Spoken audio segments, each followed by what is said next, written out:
नमस्कार, स्वागत है आपका आज के ताजा और बड़ी समाचारों में। तो आइए जानते हैं खबरों को एक एक करके। अगर इससे पहले कि आप हमारे चैनल पर नए हैं तो चैनल को सब्सक्राइब करके ऑल नोटिफिकेशन बिल को जल्दी से दबा दें ताकि आने वाले सभी लेटेस्ट न्यूज की जानकारी मिलती रहे।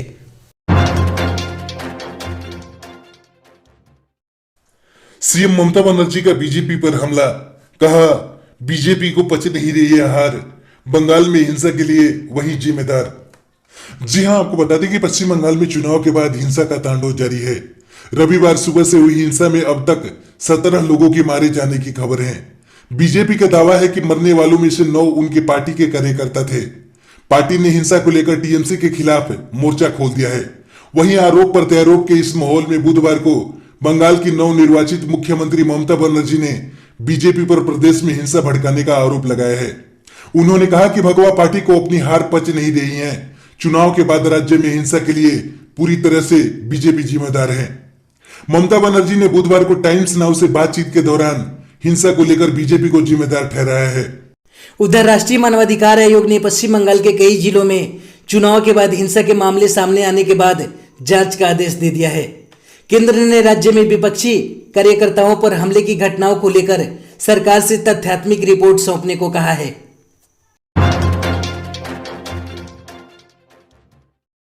देश के 80 करोड़ गरीबों को मई और जून में मिलेगा मुफ्त राशन, मोदी कैबिनेट में हुआ फैसला। जी हां, आपको बता दें कि कोरोना की दूसरी लहर के कहर से जूझ रहे देश के गरीबों को केंद्र सरकार ने बड़ी राहत दी है। सरकार ने देश के 80 करोड़ गरीबों को मई और जून के महीने में प्रति व्यक्ति 5 किलो राशन मुफ्त देने का ऐलान किया है।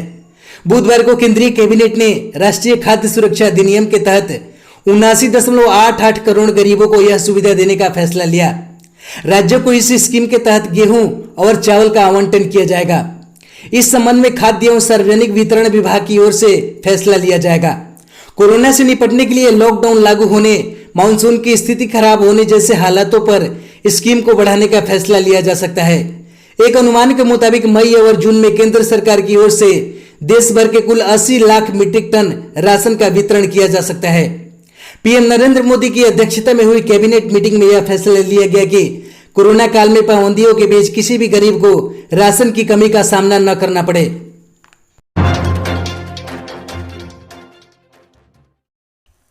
सीएम नीतीश कुमार की प्रदेशवासियों से अपील, बोले विवाह जैसे आयोजनों को स्थगित कर दें। जी हां, आपको बता दें कि बिहार में कोरोना संक्रमण की बढ़ती रफ्तार को कम करने के लिए नीतीश सरकार ने 15 मई तक लॉकडाउन का फैसला लिया है। कोरोना वायरस के चेन को तोड़ने के लिए नीतीश कुमार ने बुधवार को प्रदेशवासियों से अपील की है कि कोरोना से उत्पन्न अभूतपूर्व संकट की घड़ी में प्रदेशवासियों से आग्रह है कि शादी विवाह जैसे खुशी के सामाजिक आयोजन जिनमें कई जगहों से लोग जुटते हैं, यदि आप उनको कुछ समय के लिए स्थगित कर दें तो कोरोना संक्रमण के चेन को तोड़ने में मदद मिलेगी। यह आपके परिवार और समाज के हित में होगा। आपको बता दें कि सीएम नीतीश कुमार ने अपने ट्वीट में यह लिखा कि कोरोना महामारी से लोगों की सुरक्षा के लिए राज्य सरकार तत्परता के साथ जरूरी कदम उठा रही है। कोरोना संक्रमण को नियंत्रित करने के लिए जनहित में 15 मई तक लॉकडाउन लगाने का निर्णय लिया गया है। कृपया गाइडलाइंस का पालन कर कोरोना से मुक्ति के प्रयास में सहयोग करें।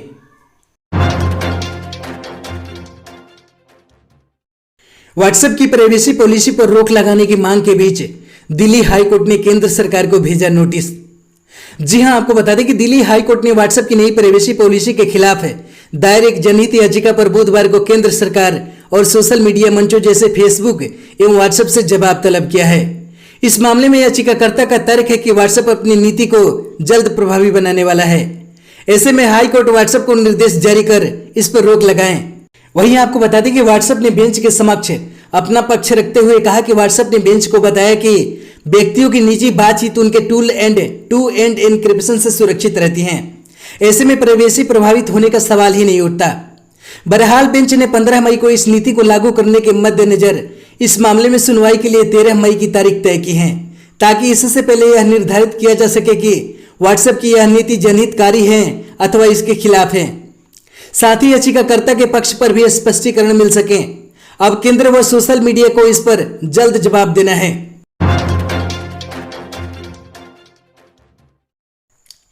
भारत चीन तनाव के बीच पेंगोंग झील के पास चीन ने बढ़ाई सैन्य ताकत और गश्त भी तेज।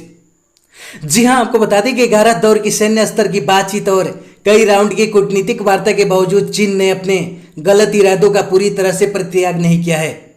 अब जानकारी मिली है कि पूर्वी लद्दाख में पेंगोंग झील के पास एक बार फिर चीन ने अपनी सैन्य ताकत बढ़ाने में जुट गया है। एक साल पहले जहां चीनी और भारतीय सैनिकों के बीच झड़प हुई थी, वहां चीन दोबारा से सैन्य शक्ति बढ़ाने में जुट गया है। इसके साथ ही चीनी सैनिकों ने एलएसी के इलाके में अपनी गश्त भी बढ़ा दी है। गौरतलब है कि सर्दी का मौसम बीत जाने के बाद पीपुल लिबरेशन आर्मी पिछले साल अस्थायी हेलीपैड, मिसाइल पोजीशन और दूसरी चीजें जो निचले इलाकों में थी वापस उस ओर बढ़ती दिख रही हैं। हालांकि पूर्वी लद्दाख में चीनी सेना ने एक बार फिर अपनी स्थिति मजबूत कर ली है।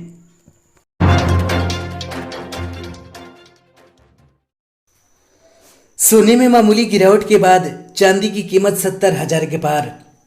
जी हां, आपको बता दें कि बुधवार को राष्ट्रीय राजधानी में सोने की कीमत में गिरावट आई, लेकिन चांदी में तेजी दर्ज की गई।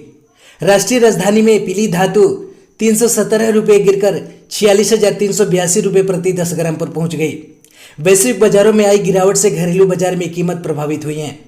HDFC सिक्योरिटीज के अनुसार सोना पिछले कारोबारी सत्र में 46,699 रुपये प्रति 10 ग्राम पर बंद हुआ था। वहीं चांदी की बात करें तो यह 2,328 रुपये बढ़कर 70,270 रुपये प्रति किलोग्राम पर पहुंच गई। पिछले कारोबारी दिवस में चांदी 67,942 रुपये पर बंद हुई थी।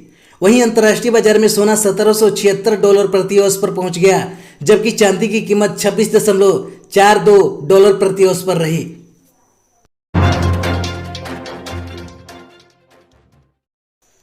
सुप्रीम कोर्ट का बड़ा फैसला, कोरोना काल में लॉकडाउन के दौरान पूरी फीस नहीं ले सकते स्कूल। जी हां, आपको बता दें कि कोरोना काल के दौरान निजी स्कूलों की फीस के संबंध में सुप्रीम कोर्ट ने अहम फैसला दिया है। कोर्ट ने स्कूलों को छात्रों से सत्र 2020-21 की वार्षिक फीस लेने की अनुमति दे दी है। सुप्रीम कोर्ट ने निजी स्कूलों को आदेश दिया है कि वह छात्रों से राज्य कानून के तहत निर्धारित वार्षिक फीस वसूल सकते हैं। हालांकि कोर्ट ने यह भी आदेश दिया है कि स्कूलों को शैक्षणिक सत्र 2020-21 की वार्षिक फीस में 15% की कटौती करें, क्योंकि छात्रों ने इस वर्ष में वह सुविधाएं नहीं ली जो वह स्कूल जाने पर लेते हैं। आपको बता दें कि जस्टिस एम खानविलकर और जस्टिस दिनेश महेश्वरी की खंडपीठ ने अपने फैसले में कहा कि यह फीस 6 किस्तों में 5 अगस्त 2021 तक ली जाएगी, लेकिन फीस न दे पाने या देरी पर छात्रों का रिजल्ट नहीं रोका जाएगा और न ही छात्रों को ऑनलाइन या फिजिकल कक्षाओं में भाग लेने से रोकेंगे।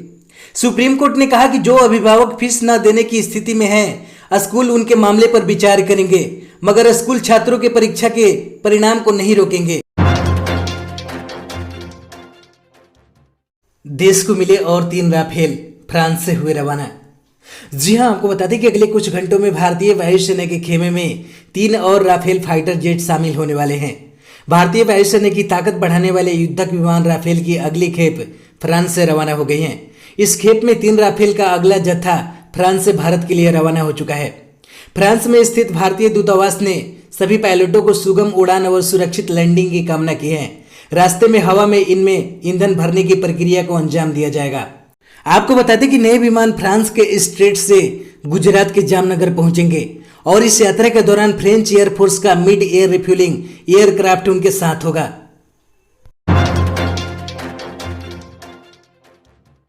दिल्ली में ऑक्सीजन की कमी को लेकर सुप्रीम कोर्ट का केंद्र सरकार को फटकार, बोला अफसरों को जेल भेजकर समस्या का नहीं होगा समाधान।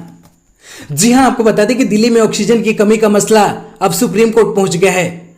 देश की शीर्ष अदालत ने बुधवार को इस पर कड़ा रुख अपनाते हुए कहा कि अफसरों को जेल में डालने या फिर उन पर अवमानना की कार्रवाई करने से ऑक्सीजन नहीं आएगी। अदालत ने केंद्र सरकार से पूछा कि हमें बताइए कि आखिर आपने ऑक्सीजन की कमी की संकट को दूर करने के लिए क्या कदम उठाए हैं। जस्टिस डीवाई चंद्रचूड़ ने पूछा कि आखिर आपने दिल्ली वालों को कितनी ऑक्सीजन भेजी है। मामले की सुनवाई करते हुए जस्टिस शाह ने कहा कि यह राष्ट्रीय आपदा है। इस बात से कोई इनकार नहीं कर सकता कि ऑक्सीजन की कमी से लोगों की मौतें हुई हैं। इसके बाद आपको बता दें कि हाई कोर्ट की ओर से केंद्र को जारी अवमानना नोटिस पर सुप्रीम कोर्ट ने आगे कहा कि अधिकारियों को जेल में डालने से शहर में ऑक्सीजन नहीं आएगी। हमें यह सुनिश्चित करना होगा कि जिंदगियां बचे। हमारे चैनल पर बने रहने के लिए बहुत बहुत धन्यवाद। दी गई जानकारी से अगर आप संतुष्ट है अथवा नहीं, अपनी राय कमेंट बॉक्स में जरूर दें। जय हिंद।